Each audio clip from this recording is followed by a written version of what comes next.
Dun dun dun. Dun dun dun. Okay guys, there are moments that define a collection. This is that moment. Check it out. Unicron is huge. He's a giant ball that, never mind. Okay, the planet mode is a stunning 30 inches in diameter. I had to read that up. But I think, okay, if you look at me, you look at my size and this, yeah? Oh, never mind. This is the Supreme class, more like mini class Unicron from 15 or 20 years ago. And this used to be the largest Unicron. I mean the only Unicron. Yeah. So just a bit of background on this figure. If you don't know, this figure would have not been possible if not for Haslab, which is Hasbro's crowdsourcing platform. This figure was opened up for pre-order around 2 years ago, and it had to reach a minimum of 8,000 backers in order to be produced. It's produced. Unicron cost $575 US, which is a lot of money, but he's also the largest Transformer ever created, and he is the largest Transformer by far. The second place right now is Fortress Maximus. I don't have it for comparison, but it's definitely nowhere near as big, especially once you see this in person. Now, Unicron has quite a few, I would say, features in planet mode. First is actually the instructions list it as posable rings, which is actually, I mean, you can't really move it too much here, but when you're assembling the figure, you are required to actually take the main sphere out and then attach the rings onto it, which is really hard to do. I'm not going to show it to you guys, sorry. And he also has quite a few things up here. So you have the maw, which is if you rotate this clockwise, he has I would say it's mimicking the opening and the animation of him opening up and eating planets or turning Megatron into Galvatron, things like that. It's a really nice gimmick. Other than that, he also has posable teeth here, so he can go like eating planets. Like, spoiler alert. Yeah. So because the figure is so big, I want to get you all a closer look at the accessories that comes with Unicron. So he has a clear display stand here, which is actually used to carry a few things. You have the Autobot shuttle right here, which is kind of miniature size, but still not that small. What's really small is the included Slug figures for Galvatron and Hot Rod. I bet you can tell them apart because one is purple and one is red. This is Hot Rod, this is Galvatron. Okay, and you have well, this is actually the main one. It's a faceplate for Unicron, and this is the clean look. He also comes with a goatee style chin, which is interchangeable with his head here. I will show you later in robot mode, but this is the detached head, which you can actually display on the stand to mimic how Unicron looks when he was defeated by the Transformers. It's really well detailed. You can see the detail here. It seems to be painted as well, and also the glass in his visor is broken to mimic Optimus Prime and the Autobots escaping out of him. You also have a movable mouth here, which actually has a spring on the teeth. So if you notice, if you pull this up, the teeth goes in, so he can kind of talk like, "Hi, I'm expensive." So here's some close-ups for the planet mode, and I mean, I'm very impressed by the rings, but just take a look at that. It's in a shade of orange that is clearly slightly different from the prototype that was shown 2 years ago. This is more orange, which is, I think, what I like. It's more movie accurate in my opinion. And I mean, okay, not only that, the plastic that they use here, it looks very high quality. It doesn't look like cheap, like or hollow plastic or anyway. And when you attach all these things together, you will feel how solid it is. Moving down to the main sphere, this is insane. This is Unicron. I don't know what else to say. Everything about him is incredible. I remember when I watched this, when I watched the movie as a kid, I remember this gray part down here, this painted gray area. It's all here, everything is here. It looks exactly like the cartoon. If you look on the side here, you have this part that is, you know, yellow. Simple details, right? But, you know, Armada Unicron or any Unicron never really got it right. Please don't talk about any third-party ones. I don't want to hear. So, look at all these spikes. My God, it's beautiful. Now these are made of some soft plastic, so it's I guess it's to help with the durability. If you're playing with it, it's gonna be safe. But yeah, just all in all, the planet mode is simply incredible. I'm going to show you the mall one more time. I cannot get enough of this. Can you hear the theme song yet? The Transformers theme song? No? Okay. Now for some size comparisons. I'm really trying to put him up against the best here. This is MP44 Masterpiece Optimus Prime. What a gorgeous figure. Easily the best Transformer ever made.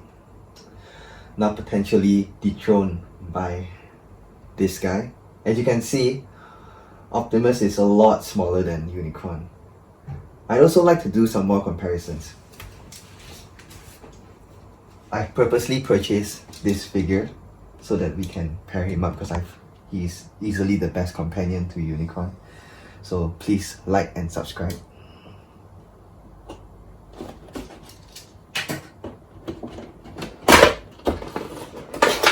So here we have Hot Rod with Unicron. He doesn't want to see this. So here's a 360-degree view of Unicron. And I think it needs to be said, really, what a big presence this figure has.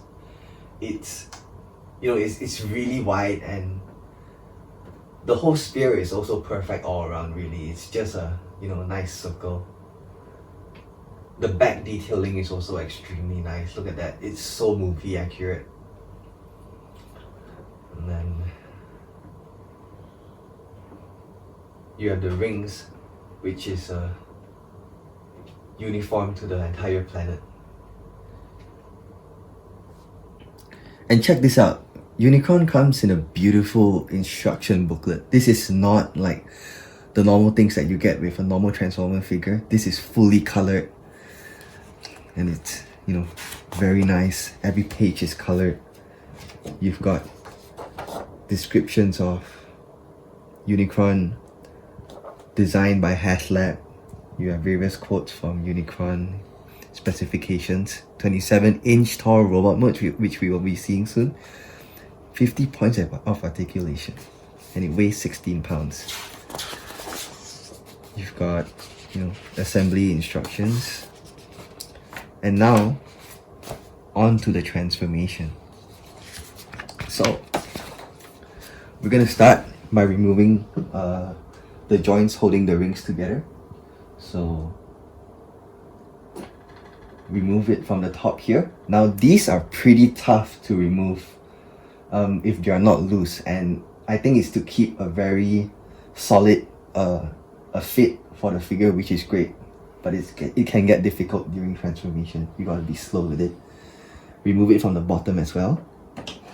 Here, like so. And then, once this is removed here, you want to pull the tab here out from the planet.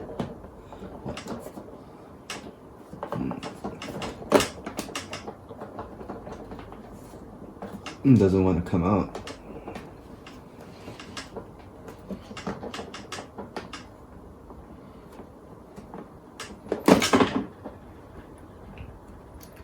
Alright? And then you want to remove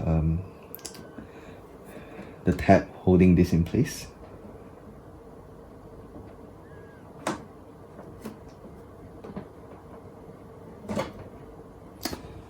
It's kind of a deep, secure connection. Look at that ring. Whoa! Almost got a heart attack. Same with this side. You want to pull out the tab, holding it in place. And then you want to remove the bottom connection as well. Next, we're going to have to detach the entire top panel from the top left and right sides. After which, we are going to collapse these panels in like so.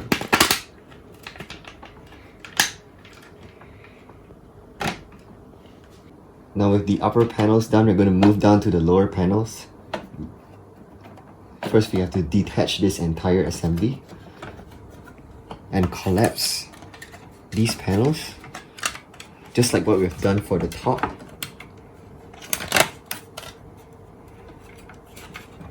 There you go. And we're gonna have to do this on both sides. With the sides done, we're gonna move to the back. First, we're gonna detach this entire assembly from the arms, as you can see. We're gonna flip this to the top, and we're gonna rotate. We're gonna rotate this assembly, and we can lock it into place like so. On the bottom here, we need to detach these panels and separate both panels. And from this angle, you can see we'll need to collapse this assembly down like so. And we're going to do the same for the other side. Continuing from where we left off, we're going to look at these panels again from the front. We want to push them forward even more. These panels will fold up and tab into place nicely, like so.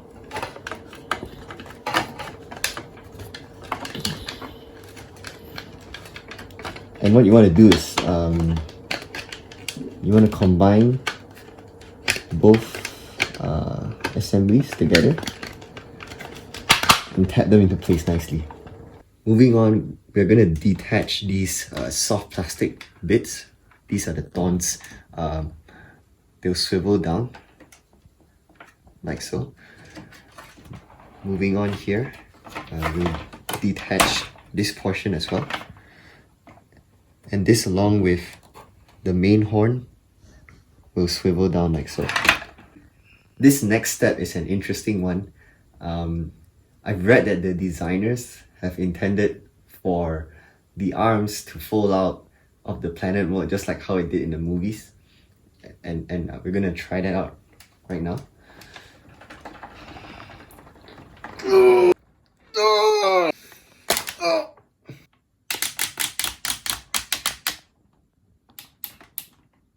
By now, looking at the side, you can see that his body is really starting to form. You can see his arm is stretched out right here.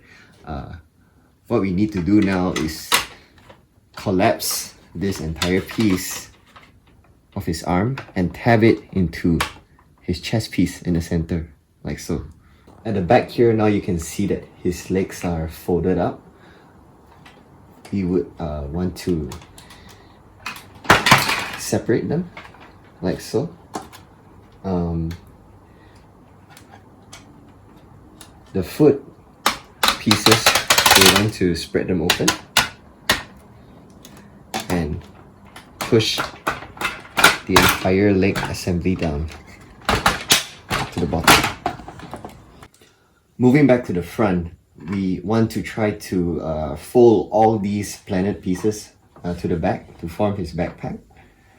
First, we will collapse all these pieces inward.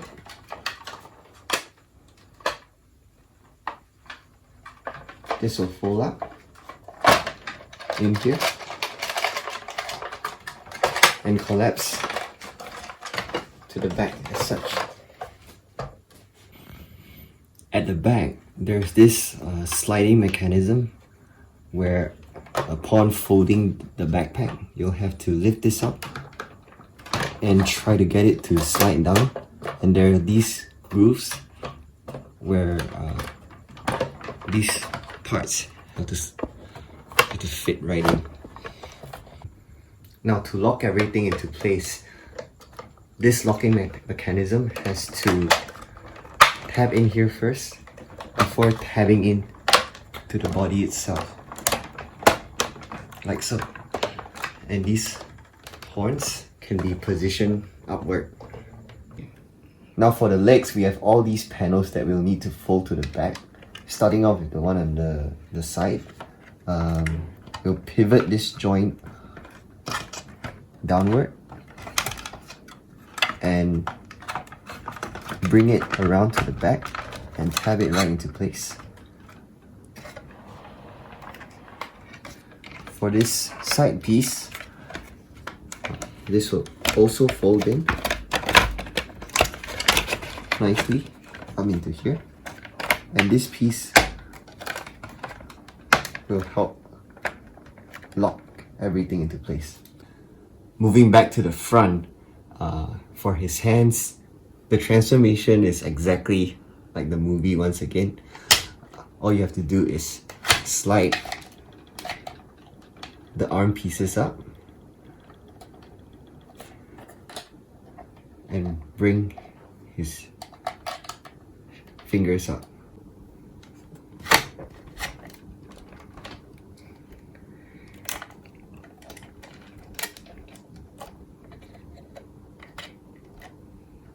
Now for one of the final steps, we're going to be attaching his head back onto his body. Now for this ring assembly, we're going to start by spinning this top section 180 degrees around.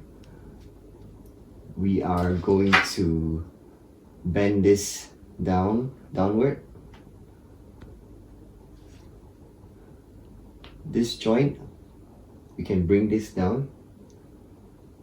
Moving down to the bottom, we are going to bend and bring this piece up and down again.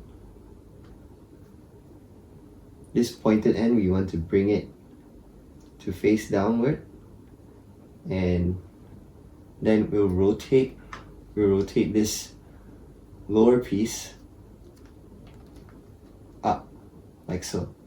And for the last step of Unicron's transformation, we want to reattach the rings into his shoulder.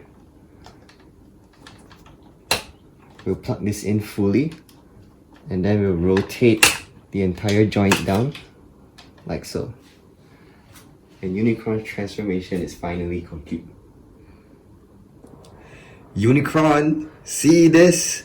I have that which you most fear. You underestimate me, Galvatron. For a time, I considered sparing your little wretched planet Cybertron, but now you will witness its dismemberment. And there you have it. This is Unicron in his giant, massive robot mode. And check this out. First impressions, he's amazing, I have to tell you. He's 27 inches tall, which is significantly taller than the Armada Unicron.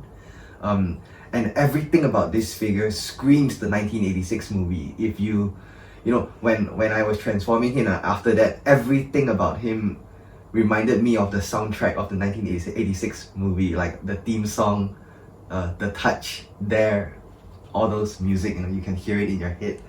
He's so accurate. In every corner, if you look at his arms, they have the silver and this yellow spots that is in the movie. His planetary wings are big and wide, same as the movie, and I don't think you could ever get this if not for Haslab. I mean, really, look at the size. This is wider than my entire body. It's crazy. Of course, Unicron also has his signature goatee style chin over here, and I mean the head sculpt it's brilliant. You also have and look at the articulation, it's also well done. Also, his visor is has a shade of green and it's slightly clear. You can actually see through it, and there's also a gimmick where you can see where he has movable eyes, which is more visible under the battle damage faceplate. So here's a 360-degree view of Unicron, and mainly, as you will notice, his color palette is mainly this shade of orange here, which is really beautiful, very movie accurate in my opinion. And you also have a lot of blue, which covers mostly the planet mode, and also some silver. Check out the backpack, by the way. This is pretty big. You will notice that he has kibble over here in the backpack, and also both parts of his legs behind to cover up the planet mode areas in his transformation. Still better than third-party Transformers though, I'm pretty sure.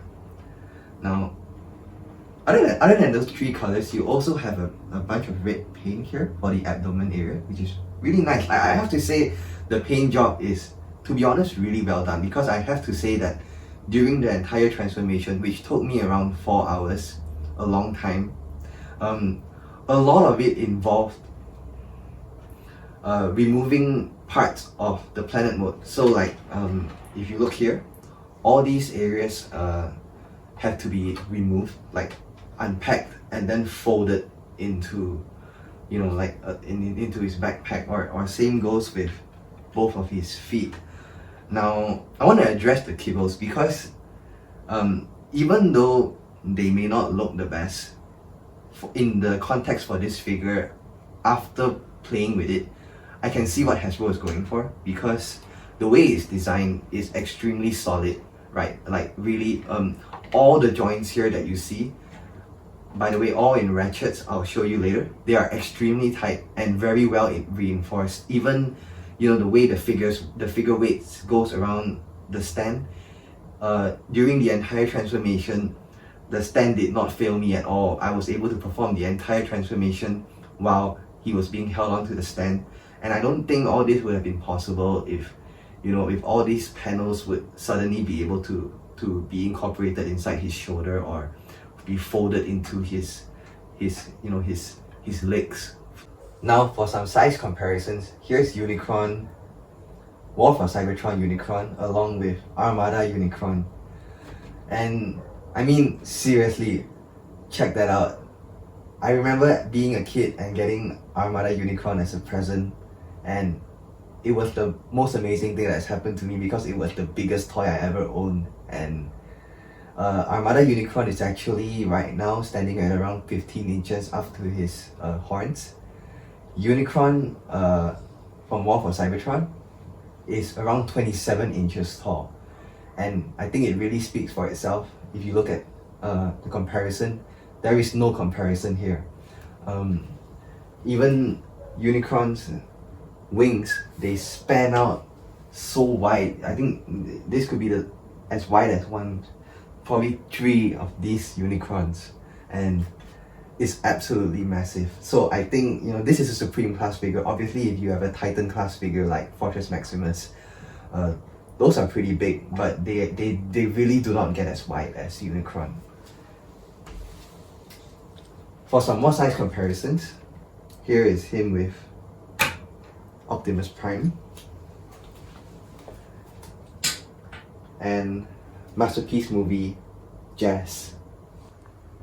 And last but not least, here is Unicron with Studio Series 86 Hot Rod. Look at that. This Hot Rod is an incredible figure, by the way.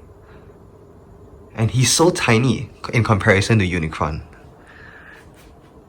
Just let me zoom out here. I think it really shows you the perspective of the scale that Unicron is in. So going over some of the features of Unicron. Now, interestingly, I did realize that a lot of the added features for Unicron were actually added on to the figure during his crowdfunding campaign. And the first one of these was his articulated wrist. Now if you notice over here, Unicron has 3 points of articulation on his main fingers, and there's one here on his thumb, and another swivel here. So you're able to get a good range of movement for Unicron, and yeah, and you can also do things like have him hold unassuming Transformers. Aside from that, Unicron also features a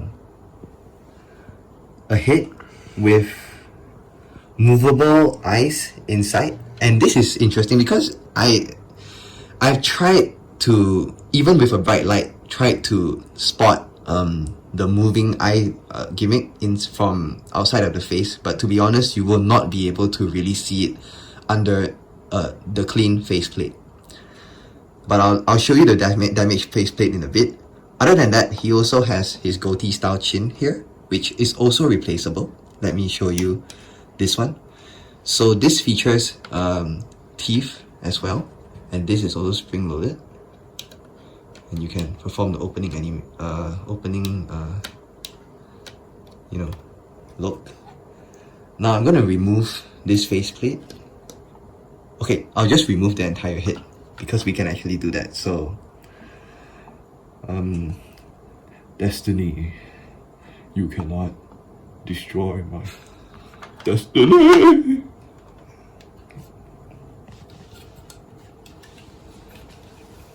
Okay, so Unicron's head, removing it for easier customization. To remove the faceplate, you want to slowly groove using your fingers out here. It's a lot easier this way.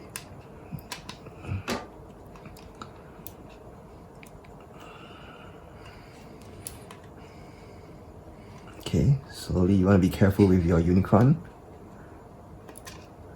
Okay, so we've got the clean faceplate out. Now what we have here, okay, I can remove this as well, the goatee style chin. This one you just gotta pull it out. Okay, so for replacement parts, you have Unicron's battle damage faceplate and a regular style chin. Now he had 2 looks in the movie at various points in the movie, so you can choose whichever you like. And notice the eye gimmick over here. So there's a little tab here on the back which you can actually turn from left to right, and what that does, look at that. I don't even know when he does that in the show, but okay, it's a cool gimmick. Now, what's interesting about this is with the clean faceplate, to be honest, I'm unable to see this in most of the times I tried. But let's try this on with the battle damage faceplate. This is the perfect look to show you Unicron's season 3 battle damage look, which has a hole here in both of his visors and obviously his battle damage details. Now I'm going to try as best as possible to show this under the light. It may not come as clear, but you would actually be able to see the moving eyes under the battle damage faceplate. Isn't that awesome? Aside from that, I believe some of these accessories that they've provided can be used primarily for the robot mode as well. You have this Autobot shuttle, which is pretty nicely detailed. There's some silver paint here, but all in all, it's pretty simple. It's a nice size though. You can have him eating lunch like that. I'll keep him there for a while. You also have, I've shown this earlier, but Galvatron and Hot Rod. Now obviously these are super small, and let me show you Hot Rod. You can basically place this up here. Look at that, he's so tiny. Galvatron can join him. Oh, he's dead. That's okay. Okay, never mind then. For articulation, Unicron has quite a complete range. We'll start from the head. You can move from side to side, up and down. Its teeth will open and close. He has a waist joint. You can move him from side to side. His wings section can actually be posed as well. It can be moved up and down, like so.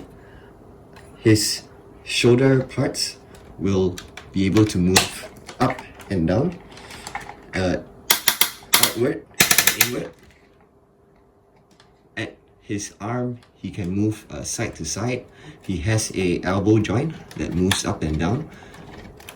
His wrist can swivel from side to side, and you have all these articulation on his fingers. His crotch panels do move up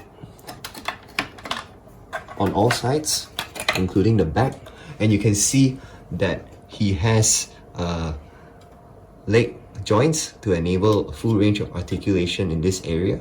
He also has a knee joint right here, and moving down to his feet, you actually see that this is articulated as well, and the joints are extremely tight and extremely nice. To sum things up, I am really impressed with this figure. Not only is Unicron easily the most ambitious Transformer figure ever created, it's also probably one of the most ambitious toys ever created.